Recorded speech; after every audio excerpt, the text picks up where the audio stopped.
Hello, everyone. Thanks for tuning into my talk. I'm Kyla Zimmerman, a safety researcher at ANAC, the French Civil Aviation University in Toulouse, France. This is a pre-recorded presentation for the 21st International Symposium on Aviation Psychology.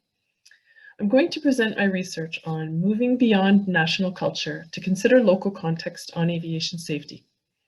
This project is part of the Chair of Safety Management Research, a collaboration between ANAC and Airbus, which was created in 2018 under the direction of Dr. Corinne Bieder.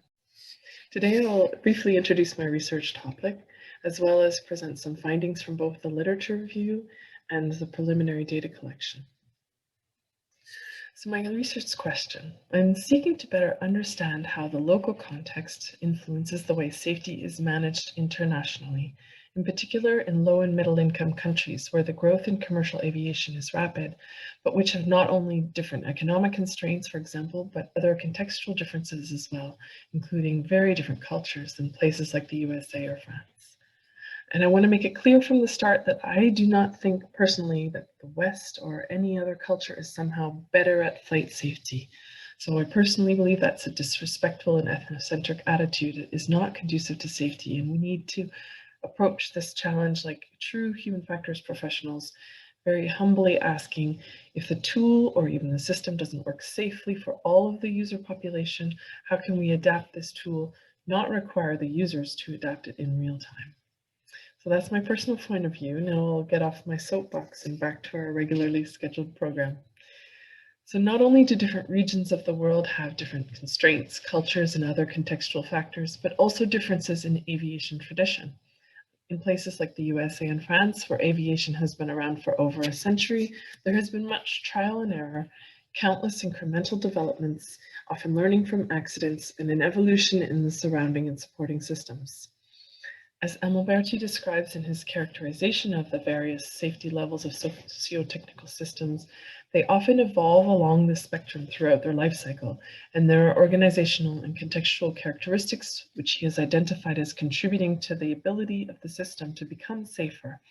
At least these are identified in the West, as I believe that's where his research has mainly been based. So I can't assume that these are universal, actually. But thinking about Amalberti's graph made me wonder about the complexities of technology transfer of ultra-safe systems and question how this can be done in a smart way. And from this perspective, some of the statistics might suggest that this is a challenge still. Regional differences in accident rates have been reported for decades, but what theories exist to explain these differences, and what research has been done to test these theories? Also, what frameworks exist to examine or understand context? And if none exist, can we theorize such a framework? It seems interesting to consider whether aviation is a Western export, as Dan Marino claimed at least 15 years ago, because there is more than just the technology being sold. Along with an aircraft, there's an entire organizational and management framework. International standards from the level of the maintenance engineers checklist to the ideas about just culture.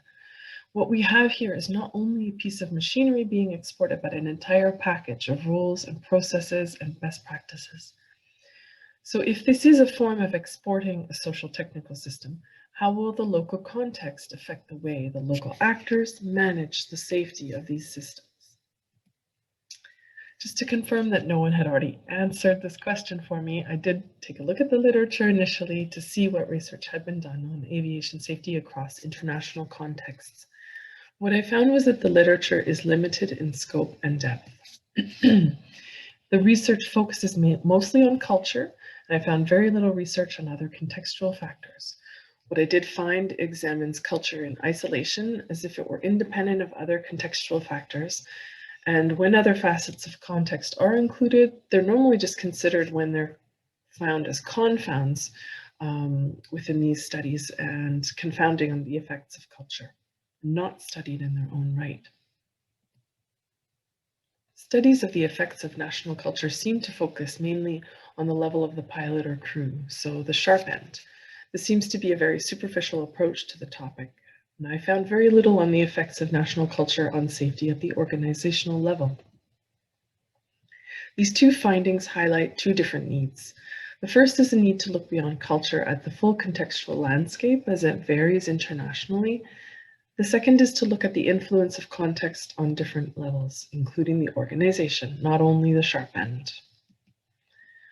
While retrospective analyses of accidents can describe how contextual elements like economics, politics, and regulation have an impact on safety outcomes, these other factors are often not explored a priori in the empirical scientific literature, so hence the need for my research. As for my method, I'm carrying out qualitative research through interviews and observations. So far, I have conducted 32 in-person semi-structured interviews and approximately 20 days of observations of meetings and different types of site visits in different world regions, both virtual and in person. My data is in note form, not transcripts so far. This project is still in the early stages. At the moment, I'm a little over 18 months into what was initially intended to be a 5-year research plan. We're hoping this will not be cut short, of course, COVID.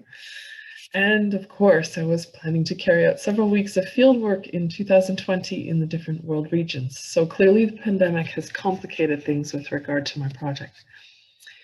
So only some preliminary data has been collected to date, and I'm exploring how to capture the different views about the impact of context on safety management through online interviews and meeting observations to take place over the next few months. As I collect my data, I'm doing ongoing coding of the concepts and ideas brought forward, so initial descriptive coding. I had planned to use grounded theory for the analysis as I'm most familiar with it, but discourse analysis was also suggested to me, so I need to look into it and choose which is the tool best suited to my task. I need to reiterate that these findings are simply the perceptions expressed during the interviews and observations, and I'm in no way claiming that this is the final word on the matter. But the word that matters in my data so far turns out to be the regulator, or National Civil Aviation Authority, or CAA. This is the most significant recurring theme in the data thus far, so it's my core concept. I should state at the outset that this is somewhat self-fulfilling, as my data collection has involved organizations working at the national level, including some regulators themselves, so it's not entirely surprising that their role would be viewed as important. It shouldn't surprise me, but it actually did. It was 18 years ago when I first attended this conference at the very beginning of my career in human factors. It was still completely normal or totally common to think about pilots as the main safety actors. Some people would have even dismissed the question of context, believing that training pilots, like CRM training to balance the cockpit authority gradient, standardization of procedures, better English skills, hand in hand with improved infrastructure in some countries would just level the playing field and nothing more would be required. In my career since, even working at a regulator at CAA, Transport Canada, I still had a sense that safety interventions were mainly focused on the level of frontline operations and operators. And when I started this research, this was confirmed by the focus of the literature mainly on the sharp end. So I was even more surprised that my data was revealing such a strong narrative about the role of the regulator in the safety of a country's aviation industry. But within this first batch of data, the regulator is connected directly or indirectly to nearly all of the other concepts, often in complex ways.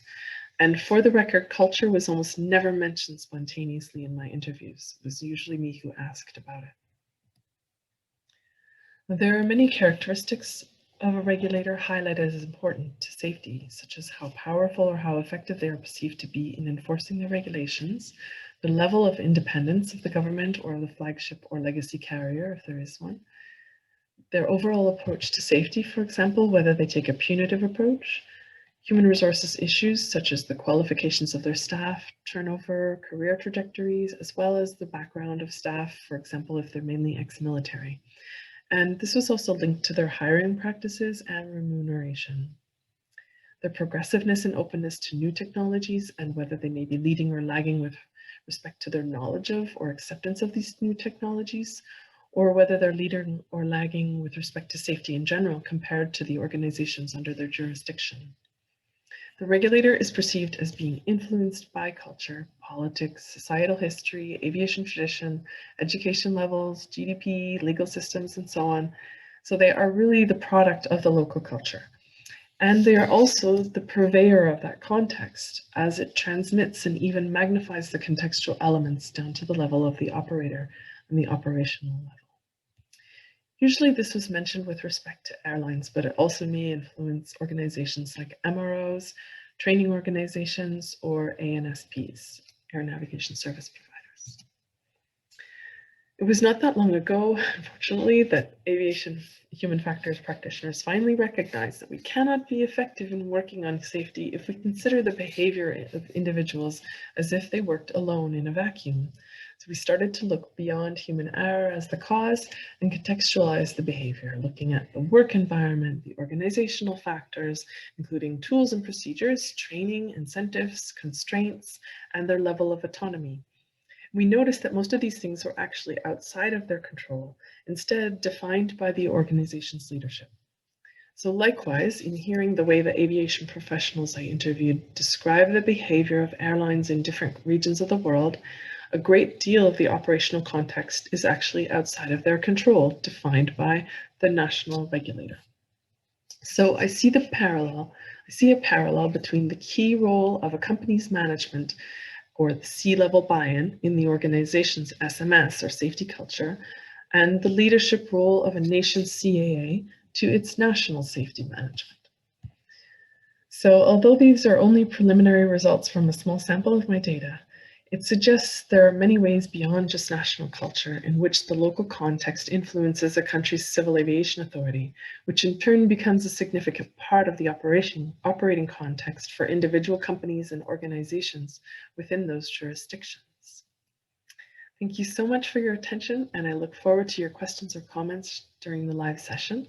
And please feel free to get in touch if you have any questions or feedback about the project, or if you want to know more information about the research chair.